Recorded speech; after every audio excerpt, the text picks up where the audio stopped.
I am the Tofu Golem. Please enjoy the video. First, open Windows Settings and navigate to Network and Internet. Next, click VPN to view any installed connections and profiles. Sign in with an administrator account so you can remove profiles and adapters. Before deleting anything, note the VPN profile name exactly and backup configuration files or credentials if needed. This prevents accidental loss of settings you might need to reconnect later. Confirm you have saved server addresses, usernames, and passwords externally if required. Open Settings, go to Network and Internet, then VPN to see the list of profiles. Select the exact VPN profile name you noted earlier. Click the profile and press Remove to delete it from Windows 10. If the profile still appears, run PowerShell as administrator to remove it forcefully.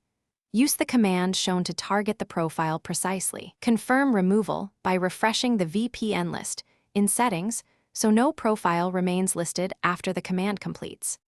After deleting the profile, open Device Manager to remove leftover virtual adapters. Expand Network Adapters and right-click TAP or adapter names, then choose Uninstall Device and delete driver software if prompted. Next, open Control Panel and go to Credential Manager to remove stored VPN passwords under Windows Credentials. Optionally, check any client software uninstaller to remove residual services. Restart Windows to complete cleanup, and then verify no VPN entries remain.